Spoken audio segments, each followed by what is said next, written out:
Hi children, this is Akhilesh sir with a new video of steps of farming. Children, in this video we are going to understand the third step of farming, which is adding manure and fertilizers. But before children we start this video, let's recap about the previous video. Children, in the previous video we understood about the transplantation of some plants. Children, before we start our today's video, let's take the question of Bujo. I think Bujo has come again in a trouble. What he is asking, let's see. Bujo is saying, I saw a healthy crop growing in a farm. Bujo कह रहा है कि मैंने एक बहुत ही स्वस्थ फसल को उगते हुए देखा एक खेत में. In the neighbouring farm the plants were weak. और उसके पास में एक दूसरा खेत भी था. वहां पर जो पौधे उगे हुए थे वो काफी कमजोर लग रहे थे. Now why do some plants grow better than others. अब बूझों की परेशानी ये है कि क्यों दो अलग अलग खेतों में दो अलग अलग तरह के प्लांट्स उगे हुए हैं. एक तरफ के प्लांट्स कमजोर हैं, एक तरफ के प्लांट्स स्वस्थ हैं. तो ऐसा क्यों है? बूझो, मुझे लगता है कि जो तुमने दो खेत देखे हैं उसमें से पहले वाला जो खेत है उसके फार्मर ने फर्टिलाइज़र या मैन्योर का इस्तेमाल किया होगा अपने खेत में अपने फसलों के लिए, और दूसरे खेत के फार्मर ने मैन्योर और फर्टिलाइज़र इनमें से कुछ भी इस्तेमाल नहीं किया होगा. Now children, the question arises that what are manure and fertilisers. बच्चों, अब ये सवाल उठता है कि मैन्योर और फर्टिलाइज़र क्या होते हैं. So let's understand. The substance which are added to the soil in the form of nutrients for the healthy growth of plants are called manure and fertilisers.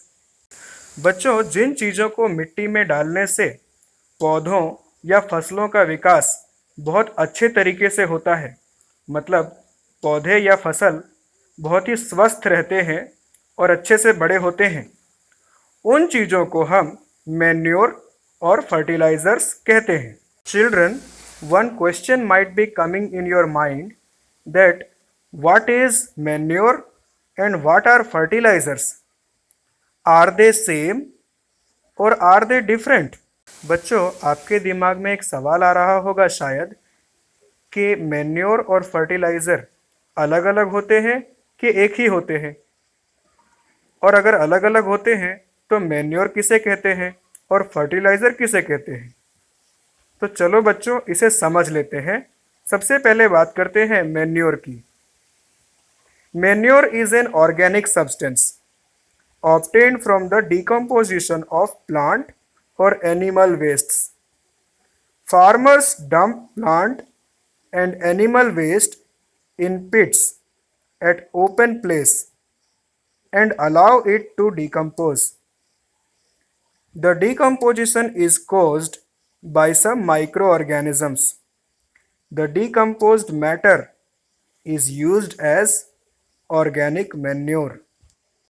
बच्चों, मैन्योर एक प्राकृतिक चीज़ है जिसे बनाने के लिए हमारे घरों में जो फलों और सब्जियों के छिलके निकलते हैं, और साथ में हमारे घरों में जो हमारे द्वारा छोड़ा हुआ खाना होता है या रात का बचा हुआ खाना होता है जिसे हम फेंकना चाहते हैं, ऐसी सब चीज़ों को एक साथ इकट्ठा किया जाता है. और इसमें गाय का गोबर या और किसी पशु का गोबर भी मिक्स किया जाता है. ये सारी चीज़ों को एक बड़े से गड्ढे में मिक्स किया जाता है. ये काम किसान करता है. उसमें फिर माइक्रो ऑर्गेनिजम्स जैसे कि बैक्टीरिया और अर्थवॉर्म यानी केंचुआ आ जाते हैं, जो इन सभी चीज़ों को सड़ाने में और ज़्यादा मदद करते हैं. लास्ट में जो सड़ी हुई चीज़ बनती है, प्राकृतिक तरीके से जो सड़ी हुई चीज़ बनती है, उसे हम मैन्योर कहते हैं. ये देखिए बच्चों, मैन्योर का पिक्चर. बच्चों, इस पिक्चर में आप देख रहे हैं कि इसमें गाय का गोबर, फलों और सब्जियों के छिलके वगैरह एक साथ मिक्स किया गया है और सड़ने के लिए छोड़ दिया गया है, जो कि बाद में मेन्योर में कन्वर्ट हो जाता है। और ये एक दूसरी पिक्चर है जिसमें गाय के गोबर से मेन्योर बनाया गया है। Now children, let's understand what are fertilisers. Children, fertilizers are chemicals which are rich in a particular nutrient. Fertilizers are produced in factories.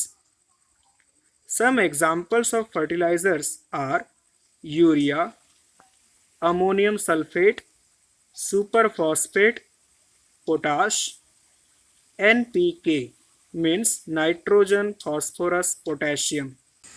बच्चों, फर्टिलाइजर्स केमिकल्स होते हैं, मतलब रसायन होते हैं जिसमें किसी एक खास तरह का ही न्यूट्रिएंट होता है। फर्टिलाइजर्स को फैक्ट्रियों में बनाया जाता है।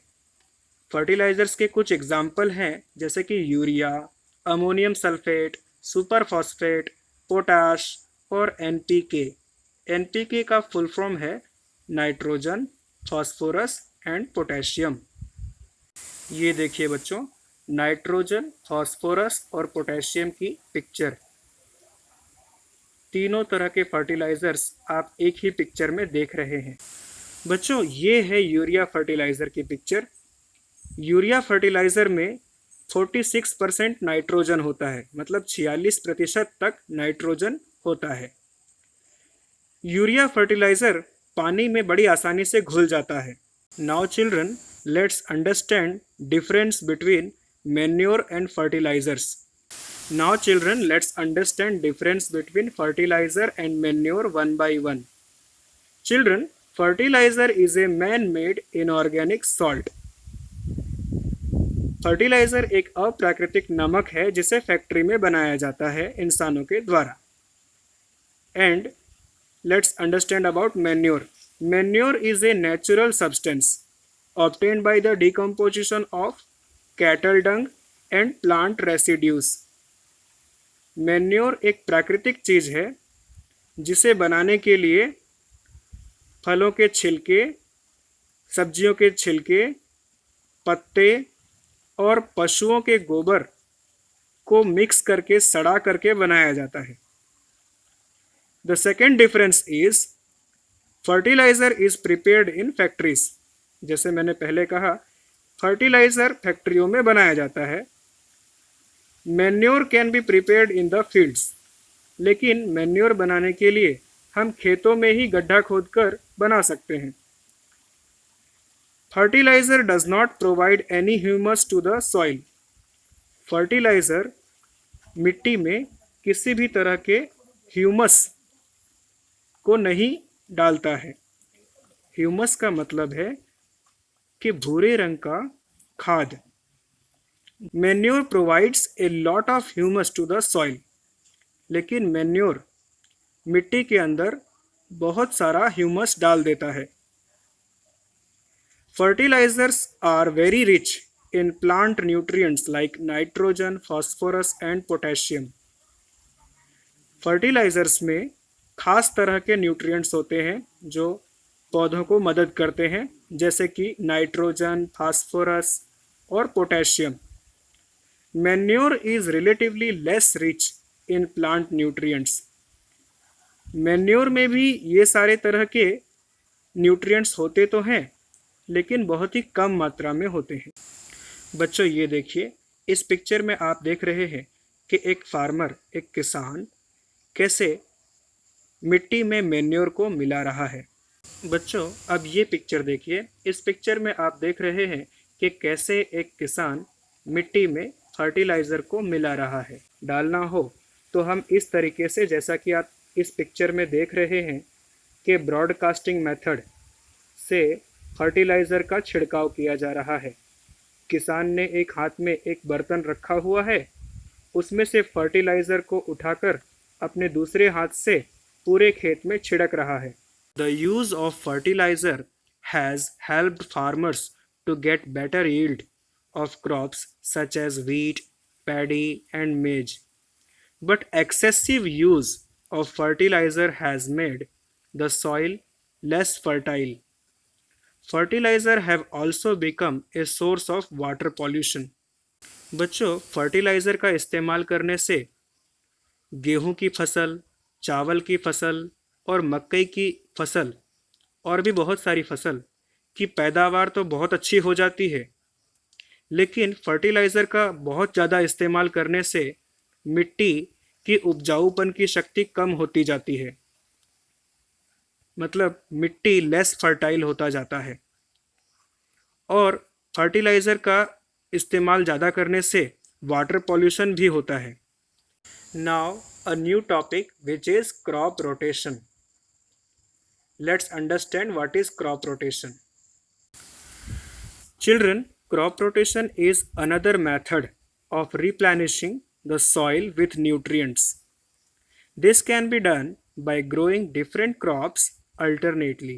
बच्चों, क्रॉप रोटेशन का मतलब है कि एक ही खेत में हर साल फसलों की अदला बदली करते रहना। बच्चों, ये एक बहुत ही अच्छा तरीका है जिससे कि मिट्टी की उपजाऊपन की शक्ति बनी रहती है। बच्चों, जैसे हमने समझा कि क्रॉप रोटेशन प्रोसेस में फसलों की अदला बदली की जाती है, तो यहाँ एक एग्जाम्पल के द्वारा हम इसे ठीक से समझ लेते हैं। बच्चों, मान लो कि पहले साल हमने गेहूं की खेती की, अपने खेत में गेहूं की खेती की, तो उसके अगले साल हम मटर की खेती करेंगे और फिर उसके अगले साल वापस से गेहूं की खेती करेंगे। बच्चों, यहाँ एक सवाल उठता है कि हम दूसरे साल मटर की खेती ही क्यों करेंगे, कोई और खेती क्यों नहीं? तो बच्चों, इसका जवाब ये है कि मटर एक लेगुमिनस प्लांट होता है और ये लेगुमिनस प्लांट क्या होता है, आगे समझते हैं। बच्चों, लेगुमिनस प्लांट ज़्यादातर दाने वाली सब्जियों के प्लांट होते हैं, जैसे कि पी प्लांट यानी मटर का पौधा, soybean plant, kidney bean plant, fresh bean plants, green bean plants, etcetera. बच्चों, लेगुमिनस प्लांट के रूट नोड्यूल में, मतलब उसके रूट में जो छोटे छोटे दाने जैसे स्ट्रक्चर होते हैं उसे नोड्यूल कहते हैं। उस नोड्यूल में राइजोबियम नाम का बैक्टीरिया पाया जाता है। ये देखिए बच्चों, यहाँ पर आप देख सकते हैं rhizobium bacteria in root nodule. ये बैक्टीरिया जमीन के अंदर से नाइट्रोजन को इकट्ठा करता है और पौधे तक पहुँचाता है। और बच्चों, इस तरह से नाइट्रोजन लिगुमिनस प्लांट के सभी भागों में समा जाता है। एक्चुअली बच्चों, नाइट्रोजन सभी पेड़ पौधों के लिए बहुत ज़रूरी होता है। बाद में जब लेगुमिनस प्लांट्स जो हमने अपने खेतों में लगाए होते हैं वो जब बड़े हो जाते हैं तो उसे ट्रैक्टर से कटवा दिया जाता है। इससे क्या होता है कि लेगुमिनस प्लांट एक ग्रीन मैन्योर की तरह काम करता है जो पूरे खेत में नाइट्रोजन का अमाउंट बढ़ा देता है। और क्योंकि बच्चों नाइट्रोजन एक न्यूट्रिएंट होता है, इसलिए जैसा कि हमने पहले समझा था कि पहले हमने गेहूं की खेती की अपने खेत में और उसके बाद हमने लेगुमिनस प्लांट जैसे कि पी का प्लांट, मटर का प्लांट पूरे खेत में लगाया, तो इसके अगले साल हम गेहूं की खेती दोबारा से कर सकते हैं, क्योंकि लेगुमिनस प्लांट को हमने ट्रैक्टर से कुचलवा दिया है, उसमें से मटर यूज़ कर लिया है और बाकी जो प्लांट बच गया उसे ट्रैक्टर से कुचलवा दिया है। तो ये एक ग्रीन मैन्योर की तरह काम करता है। तो इसीलिए हम उसके अगले साल गेहूं की खेती दोबारा से कर सकते हैं। और इस तरह क्रॉप रोटेशन में हम एक साल गेहूं की खेती, दूसरे साल कोई लेगुमिनस प्लांट की खेती और तीसरे साल वापस से गेहूं की खेती, इस तरह क्रॉप रोटेशन कर सकते हैं। इससे जमीन की उपजाऊपन की शक्ति बनी रहती है, मतलब सॉइल फर्टाइल रहता है।